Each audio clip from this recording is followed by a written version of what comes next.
What's good, people? Welcome. Right now we're doing a Q&A video. Those of you that see my previous ones, you know that these ones are very informal and they're very random. So some may be fitness questions, some may be really random, and some may be would you rathers and stuff like that. So without further ado, let's start the Q&A. Let's go.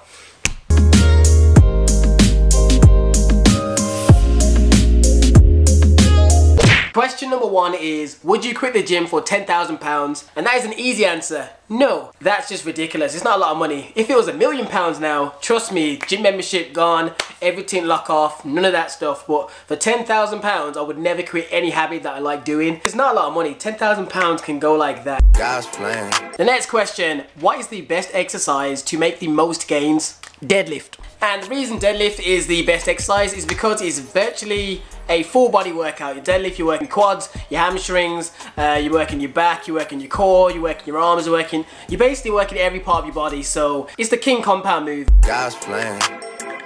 God's plan. The next question is, why does junk food taste better than healthy food? The easy answer is because God has a funny sense of humor and he just wants to see what we'll pick. You know what I mean? God's everywhere, so I really think that God just needed like a little bit of excitement in his life, so he's giving everybody like free will and choice that they can make. And sometimes people go the unhealthy route, some go the junk route, and all these different choices give him entertainment for the day. We're like God's Netflix. God's plan. And name the one thing you hate about the gym. Stinky ass people. God's plan. When you're losing weight, will your shoe size go down?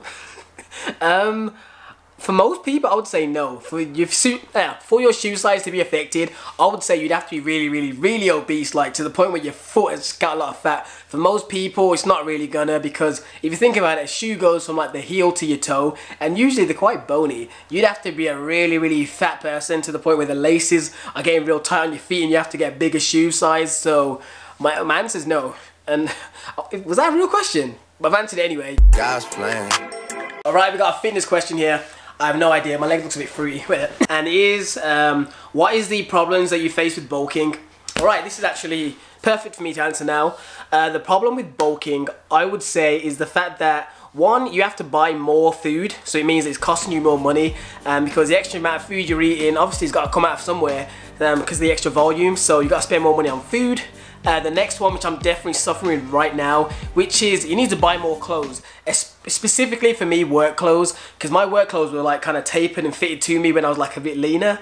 So right now they're getting really tight and I'm having to squeeze into it and it's starting to look a bit forced, like I'm trying hard. So yeah, I'm gonna have like bulking clothes and cutting clothes to kind of fit me throughout these periods in my life. Another thing I would say is a problem with bulking is the fact that you need to, if you don't want to do like a dirty bulk and you want to do specifically quite lean, you have to be cooking more meals to the point where they're decent. People that do dirty bulks, their excuses, they'll just eat Big Macs and stuff, and as long as their protein's fairly high, they'll just leave it at that. Whereas if you want to do it quite lean, it means that you're cooking more meals a lot of the time, which means that you have to always be on a bit more on point with your diet. But overall, I would say the money one is probably the biggest factor that I would say is, I wouldn't say a problem, but it's definitely a factor that you have to play in. Can you afford to actually bulk? Because if you haven't got the money to eat more food, you're kind of screwed there and then. God's plan. God's plan. What is my favorite Pokemon?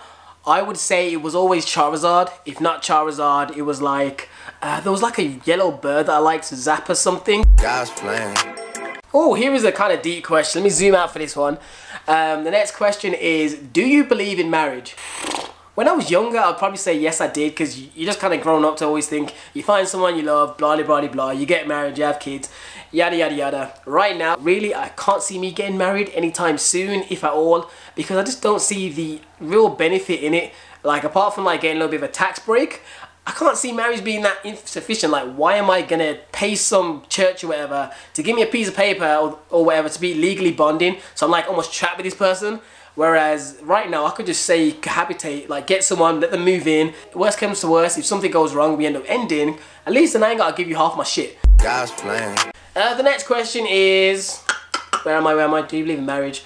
Which of the girls in your video are you dating? And that would be snitching if I told you the answer to that. If I am dating any at all. I'm giving you like the side step where I've purposely answered it in the video because people ask me that shit, and then I'm also purposely not answering the shit. So that was like an answer without an answer, but at the same time, me not answering was the answer.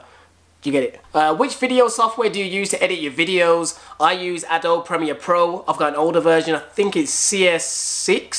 Does weed stop you from making gains? As far as I'm aware, I don't know of any physical, like, proper reason it doesn't.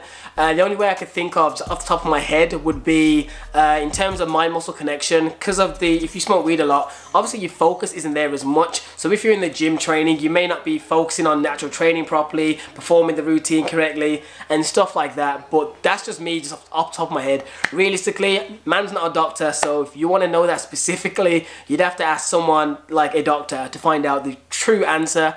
I know people that train that smoke weed and they have decent physique, but that's not me co-signing that shit. One thing as well I didn't actually touch on is also the same with like cigarettes. In terms of your breathing and stuff like that, if you're smoking, you know what I mean, it affects your lungs and stuff like that. So in terms of endurance during workouts, it can be affected like that. But in terms of like muscle gain, which is what I think you meant, you'd have to check with the doctor for sure. God's plan. God's plan. The next, Jesus Christ. Alright, the next question is, I always lose my place. What do you prefer, bulking or cutting? And I feel like this is a good question, because the good side to obviously bulking is the fact that you get to be stronger in the gym, you get to allow yourself to eat more food, and also the fact that you're going to be growing muscle and you haven't got to focus on cardio to a heavy extent, and you don't have to be restricted with your calories. The benefits of cutting, I would say, is the fact that you look better. So in terms of putting them down on paper, I think I have more benefits on the side of bulking, but then on the side of cutting, I prefer, when it comes down to me, and the reason I prefer cutting is because my overall aim of starting the gym was to look better and to look pretty lean. So that being said, feel free to comment below what your goal is or what your preference is, cutting or bulking, or strength or aesthetic. Just mention one or the other in the comments below. God's plan. God's plan. They gon' tell the story, shit was different with me.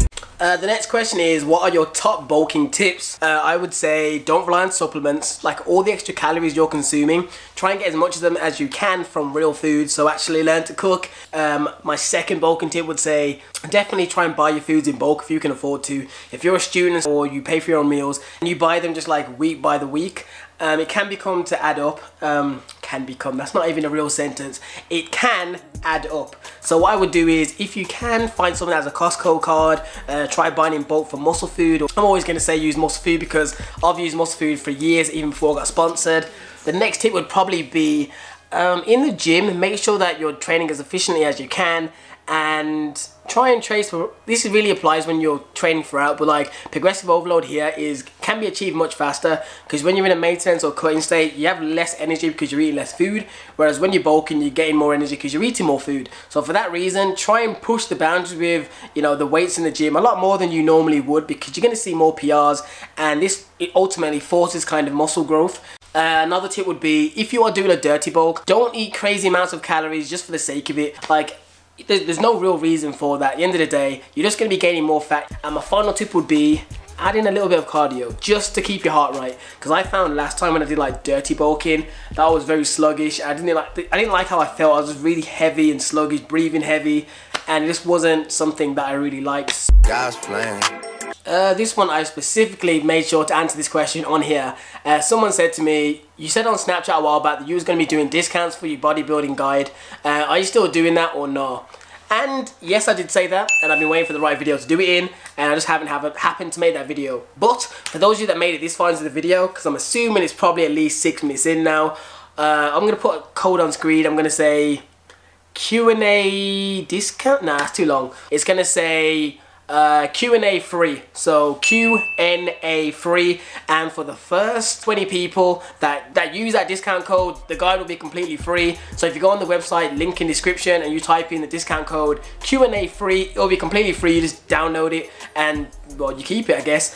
And for those of you that come after the 20 marker, use Q&A 50, and then that will basically be a 50% discount off the guide, and that will make it, I think, like £5. So yeah, I think that sounds fair. And then yeah, just for now anyway, I'm gonna do like a proper thing in another video, but I feel like that at least is me living up to my word. I did say I was gonna do free discounts here and there. God's plan.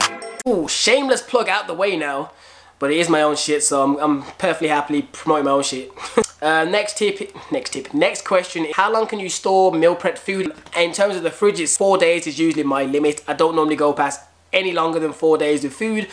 gon' tell the story, shit was different with me. What is better for chest gains, barbell bench or dumbbell press?